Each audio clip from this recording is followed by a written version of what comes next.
ನಮಸ್ಕಾರ ವೀಕ್ಷಕರೇ, ಕಪಿಲಾ ಯಾತ್ರೆಗೆ ತಮ್ಮೆಲ್ಲರಿಗೂ ಆತ್ಮೀಯ ಸ್ವಾಗತ.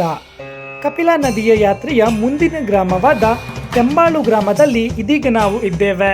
ಈ ಒಂದು ಕಪಿಲಾ ನದಿಯ ತೀರದಲ್ಲಿ ಕಪಿಲೇಶ್ವರನಿಗೆ ವಿಶೇಷ ಪೂಜೆ ಮಾಡುವ ಮುಖಾಂತರ ಈ ನಮ್ಮ ಕಪಿಲಾ ನದಿಯ ಯಾತ್ರೆ ಮುಂದುವರಿಯುತ್ತದೆ.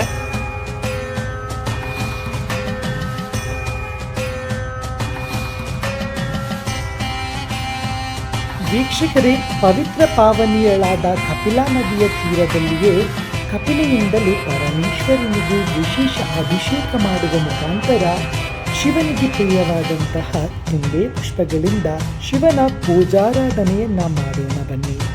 ವೀಕ್ಷಕರೇ, ಈ ಕೆಂಬಾಳು ಗ್ರಾಮದ ಬಗ್ಗೆ ನೋಡುವುದಾದರೆ ಈ ಒಂದು ಗ್ರಾಮದಲ್ಲಿ ವಿಶೇಷವಾಗಿ ಕಂಡುಬರುವಂತಹ ಶ್ರೀರಾಮನ ದೇವಾಲಯ ಈ ಒಂದು ಗ್ರಾಮದ ವಿಶೇಷತೆಯಾಗಿದೆ.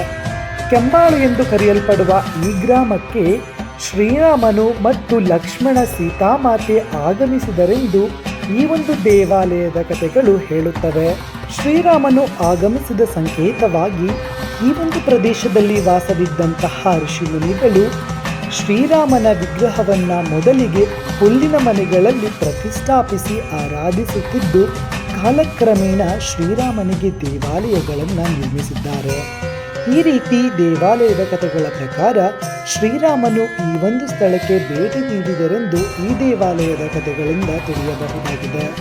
ಕಪಿಲೇಶ್ವರನಿಗೆ ಕಪಿಲೆಯಿಂದ ಪೂಜೆ ಮಾಡಿದ ಬಳಿಕ ಶಿವನ ನೈವೇದ್ಯಕ್ಕೆ ಮೊನಕೆ ಬಂದಿರುವಂತಹ ಭತ್ತವನ್ನ ಅರ್ಪಿಸಲಾಯಿತು. ಶಿವನ ಈ ಯಾತ್ರೆಯಲ್ಲಿ ಶಿವನು ಆ ದಿನದಂದು ಯಾವ ರೀತಿಯ ಪದಾರ್ಥಗಳನ್ನು ನೀಡುತ್ತಾರೋ ಅದೇ ಪದಾರ್ಥಗಳಿಂದ ಪರಮೇಶ್ವರನಿಗೆ ನೈವೇದ್ಯ ಮಾಡುವ ಮುಖಾಂತರ ಈ ನಮ್ಮ ಯಾತ್ರೆ ಮುಂದುವರಿಯುತ್ತದೆ. ಈ ಭತ್ತದ ಮೊನಕೆ ಕಪಿಲಾ ನದಿಯ ತೀರದಲ್ಲಿ ಜನರು ನಾಟಿ ಮಾಡುವ ಸಲುವಾಗಿ ಭತ್ತದ ಅರುಳುಗಳನ್ನು ಚೆಲ್ಲುತ್ತಿದ್ದಂತಹ ಸಂದರ್ಭದಲ್ಲಿ ಈ ಒಂದು ಭತ್ತವು ಶಿವನಿಂದ ಪ್ರಾಪ್ತವಾಯಿತು. ಇದೇ ಭತ್ತವು ಈ ದಿನದ ಶಿವನ ನೈವೇದ್ಯವಾಗಿದೆ. ಸರ್ವರೂಪಿಯಾದ ಪರಮಾತ್ಮನು ಜಲ ಪುಷ್ಪಗಳಿಂದಲೇ ಸಂತೃಷ್ಟಿಗೊಳ್ಳುವ ಈತನು ಕಪಿಲಾ ತೀರದಲ್ಲಿ ಬಹಳಷ್ಟು ಹೆಸರುಗಳಿಂದ ನೆಲೆಗೊಂಡಿದ್ದಾರೆ.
ವೀಕ್ಷಕರೇ, ಈ ಒಂದು ಗ್ರಾಮದಲ್ಲಿಯೇ ಮತ್ತೊಂದು ವಿಶೇಷವಾದಂತಹ ಗುಪ್ತಮ್ಮನ ದೇವಾಲಯವನ್ನು ಸಹ ಕಾಣಬಹುದಾಗಿದೆ.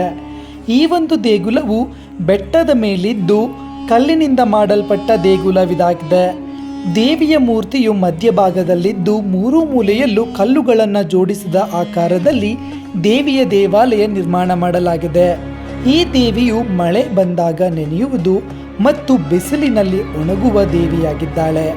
ದೇವಿಯ ಮುಂಭಾಗದಲ್ಲಿ ಕಾಡುಗಣಗಿಲೆಯ ಮರವಿದ್ದು ಈ ದೇವಿಗೆ ವಿಶೇಷವಾದ ಜಾತ್ರಾ ಮಹೋತ್ಸವಗಳನ್ನು ಸಹ ಆಚರಿಸಲಾಗುತ್ತದೆ. ಈ ದೇವಿಯು ಗುಪ್ತವಾಗಿ ಬೆಟ್ಟದ ಮೇಲೆ ವಾಸವಿರುವ ಕಾರಣ ಇಲ್ಲಿನ ಗ್ರಾಮಸ್ಥರು ದೇವಿಯನ್ನು ಗುಪ್ತಮ್ಮನೆಂದು ಕರೆಯಲಾಗುತ್ತದೆ.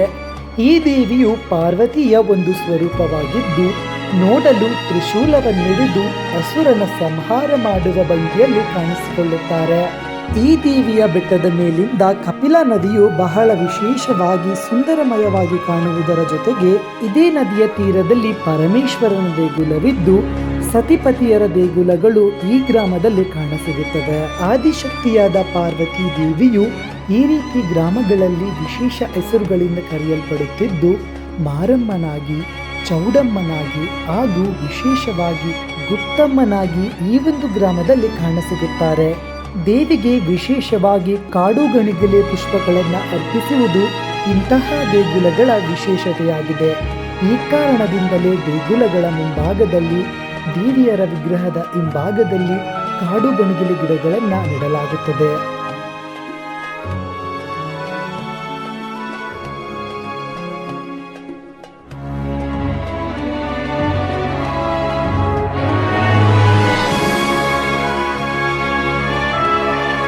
ಗುಪ್ತಮ್ಮನ ಜೊತೆ ಈ ಒಂದು ಗ್ರಾಮದ ಕಪಿಲಾ ನದಿಯ ಸಮೀಪದಲ್ಲಿ ಭೀಮೇಶ್ವರನ ದೇವಾಲಯವನ್ನು ಸಹ ಕಾಣಬಹುದಾಗಿದೆ.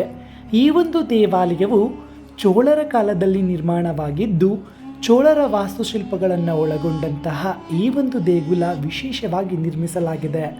ಕಪಿಲಾ ನದಿಯ ಈ ಬದಿಯಲ್ಲಿ ಶಿವನು ಸೋಮೇಶ್ವರನಾಗಿ ನೆಲೆಸಿದ್ದು ಮತ್ತೊಂದು ಬದಿಯಲ್ಲಿ ಭೀಮೇಶ್ವರನಾಗಿ ನೆಲೆಸಿದ್ದಾನೆ. ಆ ಭೀಮೇಶ್ವರ ದೇಗುಲವೇ ಈಗಿನ ಕೆಂಬಾಳು ಗ್ರಾಮದಲ್ಲಿ ಕಾಣಸಿಗುತ್ತದೆ.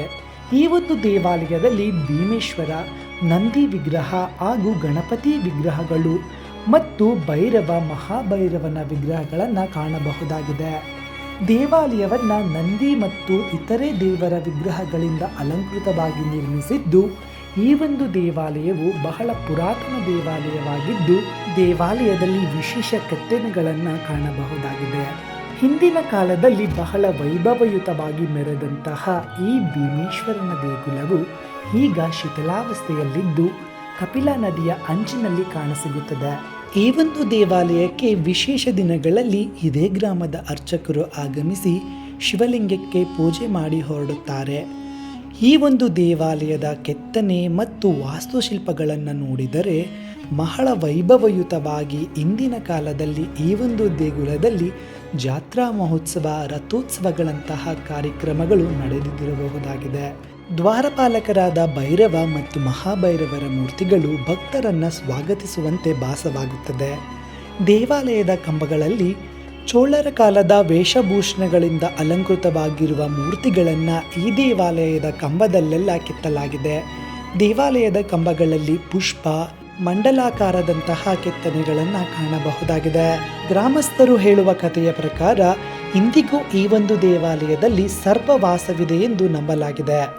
ಬಹಳಷ್ಟು ಜನರಿಗೆ ಹಸು ಮೇಯಿಸುವ ಸಂದರ್ಭದಲ್ಲಿ, ಕುರಿಗಳನ್ನು ಮೇಯಿಸುವ ಸಂದರ್ಭದಲ್ಲಿ ದೇವಾಲಯದ ಅಕ್ಕಪಕ್ಕದಲ್ಲಿ ಹಾವನ್ನು ಕಂಡಂತಹ ಬಹಳಷ್ಟು ಸನ್ನಿವೇಶಗಳಿವೆ.